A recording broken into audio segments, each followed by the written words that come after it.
ஐந்து கரத்தனை யானை முகத்தினை இந்தின் இளம்பரை போலும் ஈற்றனை நந்தி மகந்தனை ஞான கொழுந்தினை புந்தியில் வைத்தடி போற்றுகின்றேனே.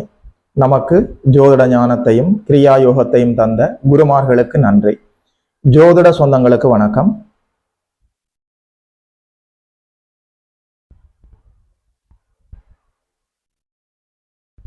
இன்றைக்கு இந்த பதிவில் மேசராசிக்காரர்களுக்கு என்னென்ன பரிகாரங்கள் இருக்கிறதுன்னு சொல்லி பார்க்கலாம். மிக எளிமையான பரிகாரங்கள் என்ன செய்யலாம் என்று சொல்லி பார்க்கலாம்.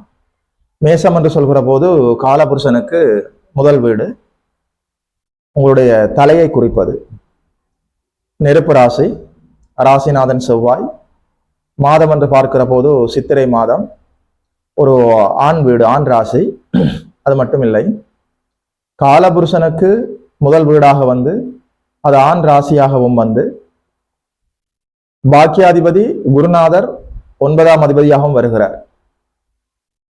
மேசத்திற்கு அதிதேவதை, நீங்கள் வணங்க வேண்டிய தெய்வம் என்று பார்க்கிற போது முருகப்பெருமான். மேசத்திற்கு இப்போது 7.5 சனி நடந்து கொண்டிருக்கிறது. 7.5 சனியில இது இப்போ உங்களுக்கு முதல் சுற்றாக வந்திருக்கிறதா, 2ஆம் சுற்றாக வந்திருக்கிறதா, அல்லது 3ஆம் சுற்றாக வந்திருக்கிறதா என்பது அவரவர்களுடைய வயதுகளுக்கு ஏற்றது. சரராசி மிகவும் வலிமையான ராசி.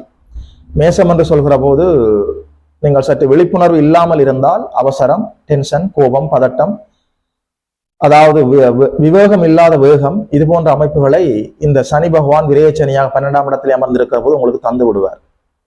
நான் என்கின்ற அகங்காரத்தை தூண்டி விடுவார். நீங்கள் எடுக்கிற முடிவுகளில் குழப்பத்தை ஏற்படுத்துவார். இது போன்ற அமைப்புகள் எல்லாம் இருப்பதனால என்னென்ன எளிமையான பரிகாரங்களை செய்து இவற்றிலிருந்து நீங்கள் விடுபட முடியும் என்று சொல்லி பார்க்கலாம். வாழ்வில் எளிமையான பரிகாரங்களை நீங்கள் கடைபிடிக்கிற போது பெயர், புகழ், அந்தஸ்து, கௌரவம், மரியாதை எல்லாம் உயர்வடையும். மிக எளிமையான பரிகாரங்கள் வாழ்வில் நீங்கள் கடைபிடிக்கிற போது இயல்பாகவே உங்களுடைய வருமானம் அதிகரிக்கும், நல்ல தொழில் வாய்ப்புகள் கிடைக்கும், எதிரிகள் விலகுவார்கள், கடன் நோய் எதிரி அமைப்புகளில் இருந்து விடுபட முடியும். அது மட்டுமல்ல, குடும்பத்தில் நல்ல ஒற்றுமை இருக்கும், மாணவர்கள் நன்றாக படிக்க முடியும், உங்களுடைய உடல் ஆரோக்கியம் மேம்படும், நல்ல அதிர்ஷ்ட வாய்ப்புகள் தேடி வரும், குழந்தை செல்வங்கள் கிடைப்பதற்கான வாய்ப்புகள் இருக்கிறது, கணவன் மனைவி ஒற்றுமை அதிகரிக்கும், நண்பர்களுக்கு இடையில கருத்து முரண்பாடுகள் அப்படியே விலகி நல்ல ஒற்றுமை அதிகரிப்பதற்கான வாய்ப்புகள் இருக்கிறது. எளிமையான பரிகாரங்களை, அடிப்படையான பரிகாரங்களை நீங்கள் வாழ்வில் கடைபிடிக்கிற போது திடீர் அதிர்ஷ்ட வாய்ப்புகள் தேடி வரும், அரசு வழி நன்மைகள் ஏற்படும், தாய் தந்தை வழி நன்மைகள் ஏற்படும், தொழில், வேலை, வியாபாரம், உத்தியோகம் இது போன்ற வருமானம் தரக்கூடிய அமைப்புகளால் நன்மைகள் ஏற்படும், நல்ல லாபங்களும் வெற்றிகளும் ஆதாயங்களும் கிடைப்பதற்கான எல்லா வாய்ப்புகளும் இருக்கிறது. மேசராசிக்காரர்களுக்கு என்ன எளிமையான பரிகாரங்கள்னு சொல்லி பார்க்கலாம். மேசராசிக்கு இப்போது 7.5 சனி நடந்து கொண்டிருக்கிறது, அதிலும் விரயச்சனி நடந்து கொண்டிருக்கிறது. இந்த சனி பகவான் உங்களுடைய கோபத்தை தூண்டுவார், உங்களை டென்ஷன் ஆக்குவார், பதட்டப்படுத்துவார், முடிவுகளை குழப்பம் அடைய செய்வார். அதிதேவதை என்று பார்க்கிற போது செவ்வாய் பகவானிற்கு, மேசத்திற்கு ஒரே தெய்வம் முருகப்பெருமான். 12ஆம் வீட்டில், மீன வீட்டில், நீர் ராசியில் சனி பகவான் அமர்ந்து உங்களுக்கு சற்று அசௌகரியங்களை ஏற்படுத்தி கொண்டிருக்கிறார். நீர்நிலைகளுக்கு அருகிலே இருக்கக்கூடிய முருகப்பெருமானை நீங்கள் சென்று வணங்குவது அற்புதமான பரிகாரம். நீங்கள் எந்த நாட்டில் எங்கு இருந்தாலும் நீர்நிலைகளுக்கு அருகிலே இருக்கக்கூடிய முருகப்பெருமானுடைய ஆலயத்துக்கு சென்று நீங்கள் வணங்கலாம். அற்புதமான பரிகாரமாக அது இருக்கும். வாழ்வில் எல்லா நன்மைகளையும் கொண்டு வந்து தரும். தமிழ்நாட்டிலே இருக்கக்கூடிய ஜோதிட சொந்தங்கள் திருச்செந்தூர் முருகப்பெருமானை வணங்குவது அற்புதமான பலன்களை கொண்டு வரும். தமிழ்நாட்டிலே இருக்கக்கூடிய ஜோதிட சொந்தங்கள் திருச்செந்தூர் முருகப்பெருமான் ஆலயத்திற்கு சென்று அங்கே உங்களுடைய தலைப்பகுதி, குறிப்பாக உங்களுடைய தலைப்பகுதி ஆலய வளாகத்தில் படும்படியாக, குறிப்பாக கொடிமரத்துக்கு அருகிலே சென்று சாஷ்டாங்கமாக உங்களுடைய தலைப்பகுதி ஆலயத்தினுடைய அந்த புனித மண்ணிலே பட வேண்டும், அவனுடைய திருப்பாதங்களிலே பட வேண்டும். திருச்செந்தூர் முருகப்பெருமானை நேரிலே சென்று வழிபட முடியாதவர்கள் அவருடைய புகைப்படத்தை டவுன்லோட் செய்து நீங்கள் நல்லபடியாக தயார் செய்து ஒரு படமாக வீட்டில் வைத்துக் கொள்ளலாம், பிரேம் பண்ணி வைத்துக் கொள்ளலாம். திருச்செந்தூர் முருகப்பெருமானை வணங்க அற்புதமான எல்லா நன்மைகளும் கிடைக்கும். நேரிலே சென்று வணங்க முடியாதவர்கள் உங்களுடைய வீட்டிலே திருச்செந்தூர் முருகப்பெருமானுக்கு ஒவ்வொரு செவ்வாய்க்கிழமையும் சுத்தமான பசு நெய் தீபம் ஏற்ற வேண்டும், அவரை நல்லபடியாக வணங்க வேண்டும். முருகப்பெருமானை, குறிப்பாக திருச்செந்தூர் முருகப்பெருமானை வணங்க நீர்நிலைகளுக்கு அருகிலே இருக்கக்கூடிய முருகப்பெருமானை வணங்க மேசராசிக்காரர்களுடைய வாழ்க்கையில எல்லா நன்மைகளும் இயல்பாக கிடைக்கும்.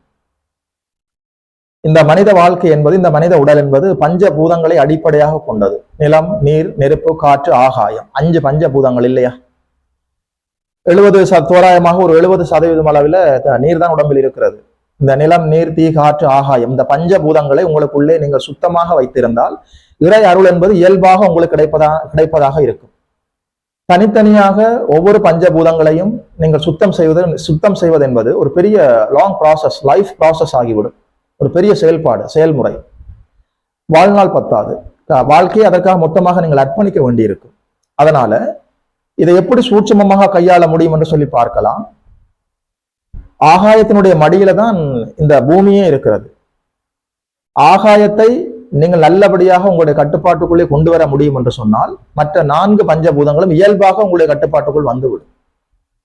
உங்களுடைய உடலும் உள்ளமும் சுத்தமாக இருக்கிற போது, உங்களுடைய உடலும் உள்ளமும் சுத்தமா ஒரு சேர சுத்தமாக இருக்கிற நேரங்களில் ஆகாயத்தை, வானத்தை நோக்கி நீங்கள் மேலே பார்த்து ஆகாயத்தை நல்லபடியாக மனப்பூர்வமாக வணங்க வேண்டும். பக்தி பூர்வமாக, உண்மையாக, முழுமையாக உங்களை அர்ப்பணித்து நீங்கள் உடலும் உள்ளமும் சுத்தமாக இருக்கிற போது ஆகாயத்தை வணங்கி வர வேண்டும். நீர்நிலைகளுக்கு அருகிலே இருக்கக்கூடிய முருகப்பெருமானை வணங்க வேண்டும். தமிழ்நாட்டிலே இருக்கக்கூடிய ஜோதிட சொந்தங்கள் நல்லபடியாக திருச்செந்தூர் முருகப்பெருமானை சென்று வணங்குவது உங்களுக்கு எல்லா நன்மைகளையும் கொண்டு வரும். அடிப்படையான இந்த எளிமையான பரிகாரம் முருகப்பெருமான் வழிபாடு, ஆகாய வழிபாடு.